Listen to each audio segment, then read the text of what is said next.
Jeff's got a pretty interesting bobcat there. He's got joysticks controls. I'm used to the foot pedals and the two handles for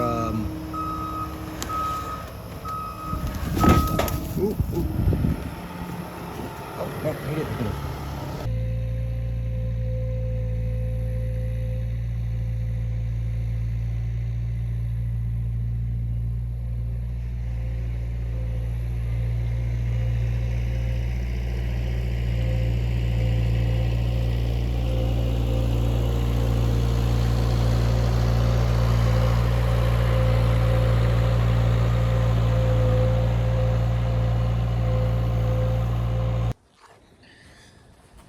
What's up, everybody? We're here. It's pickup time. It's been a long awaited moment. Just gonna do some final lid flippings and some final prep so they can make the trip home, try to fill all the dead spots, play a little Tetris, so to speak.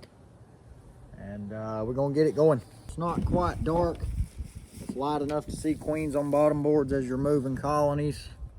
So this was good timing. The only thing about this is the lids aren't going to be really stuck and glued together, which I think if I do a good enough strapping job, I'm not entirely going to have to worry about that. We'll see how it goes. But anyway, once these get home, I'm going to have to take these top boxes off and make splits with them. And I grafted 90 cells this morning. So depending on how those take, I may or may not have to do some 48-hour queen cell type of stuff to make all my splits, which is fine because I'm going to make my splits pretty big. I'm going to make them about 3 or 4 frames of brood. Might even make if I do 48-hour queen cells, I'll probably make them 4 frames of brood just so they'll be good honking newts, ready to split again after the queen comes back. But anyway,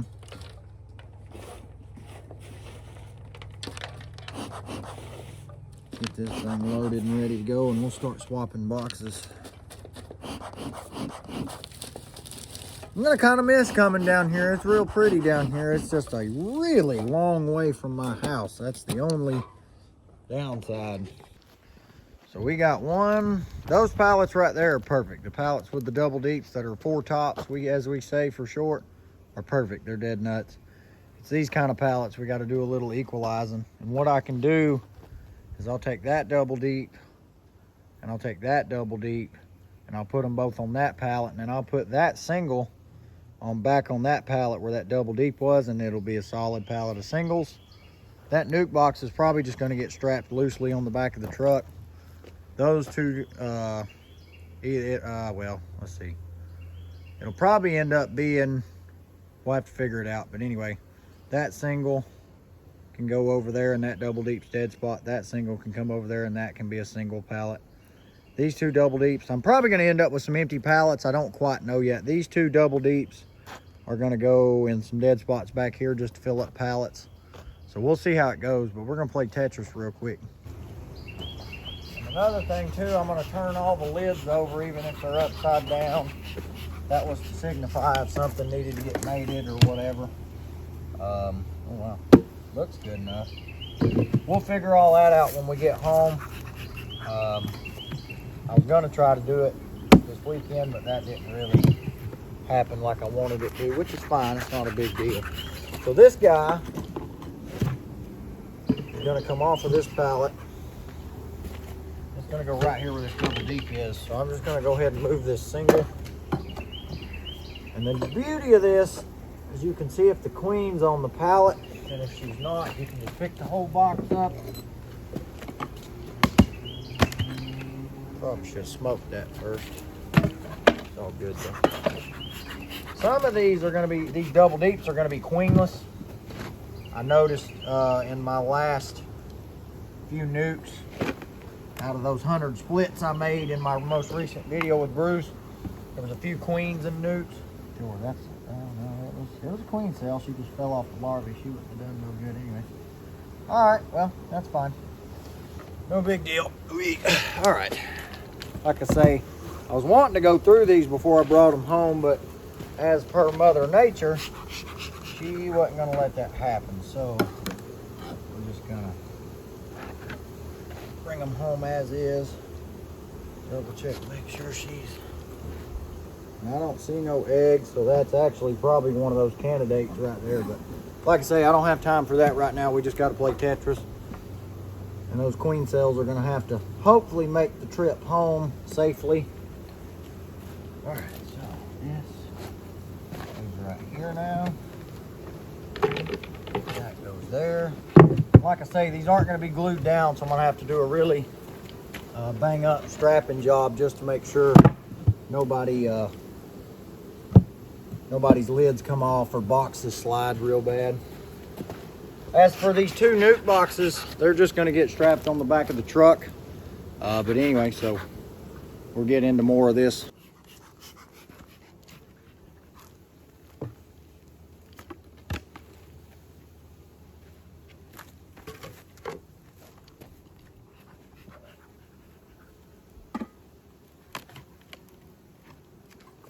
I am going to pop the box just out of curiosity.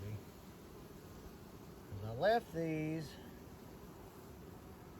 with a feeder and a bunch of foundation, and it looks like they've worked what they could with what they could. And since this one's light, I'm just going to pick up this whole double deep and move it as one unit because time.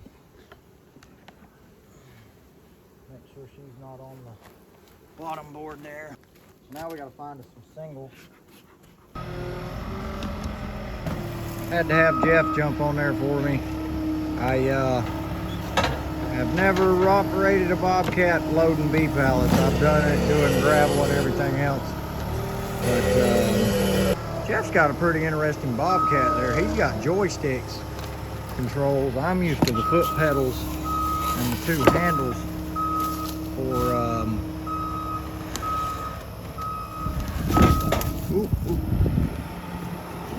nope, he didn't hit it. Cool. Pretty tight in this bee yard.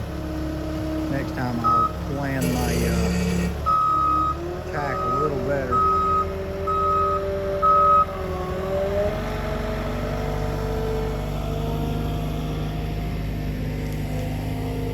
Bob let me borrow the red truck. It's gonna be loaded by the time we get done with it.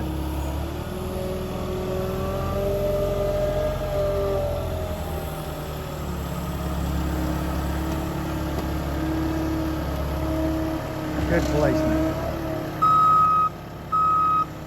In there like swimwear. Just about right.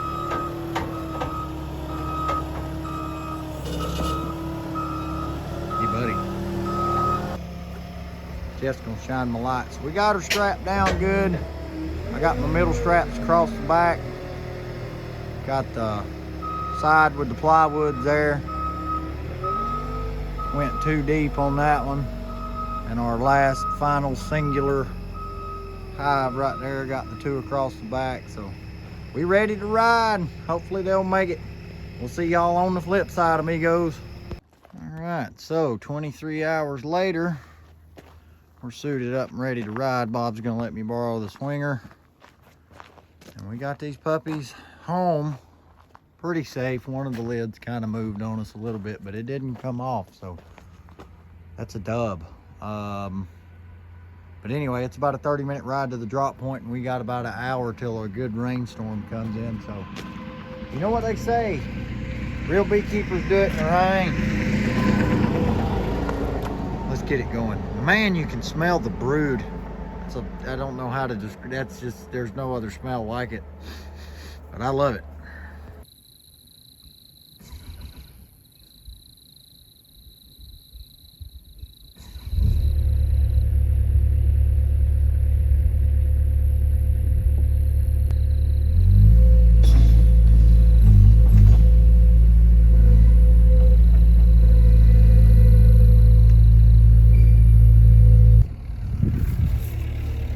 I cheat.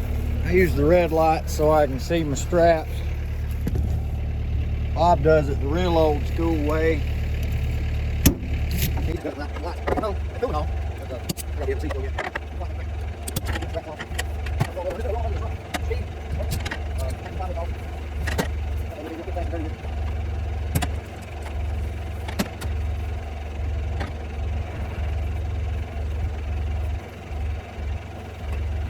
Okay,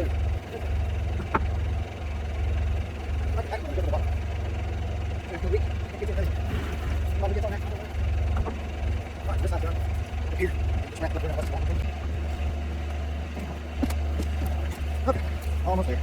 Got these guys. These I'm just gonna throw up over the camp. Gotta be, man. I'll clean up afterwards. I'm really trying to get these unloaded. That's a big rain. I don't know if it's gonna be big. It's just gonna be kind of small soaking in rain. Really don't have any chances.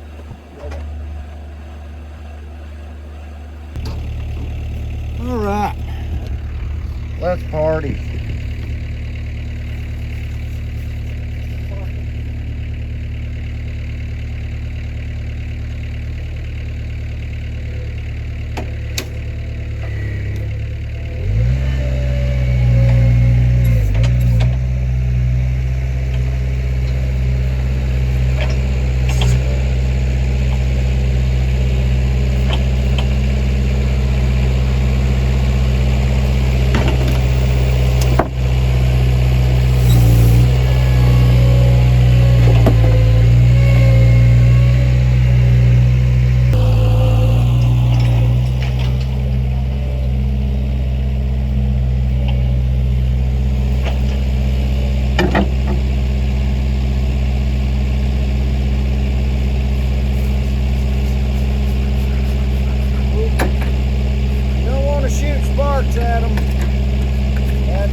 see what we ended up with here.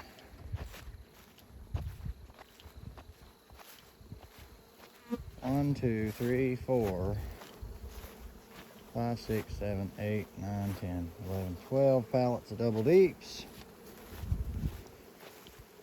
3 pallets of singles and 2 extra singles. So 12 times 4 is 48. Plus 3 times 4 is 12. That's 60. So we got 62.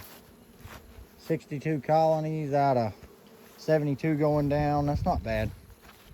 I'm sure some of those are queenless, so they're gonna need to get worked on. But anyway, we're gonna patch up and go get in the bed.